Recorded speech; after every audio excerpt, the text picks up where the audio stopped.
तुम्ही पंचायत समिती बागमांडले गडातून पंचायत समिती सदस्यासाठी उभ्यात, जिंकून आल्यानंतर तुमचं पुढचं मिशन काय असेल? नमस्कार.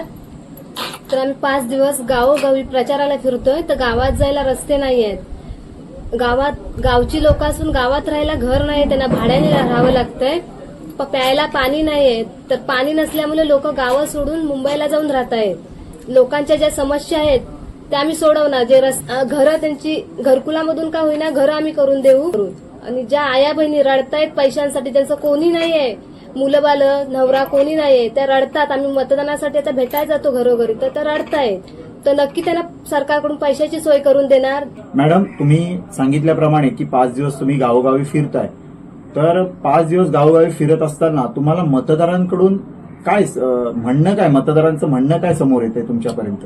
आम्ही 5 दिवस गावोगावी फिरतोय, तर गावची लोक हेच सांगतायत की 5 वर्ष आम्ही ज्यांना निवडून दिली ते साधे गावाकडे फिरकलेही नाही. आमच्या वेल प्रसंगाला तर धावून आलेच नाही, पण चक्रीवादलासारखा मोठा प्रसंग आला त्यावेळेलाही ते कधी फिरकले नाही ना. साधं विचारलं आम्हाला.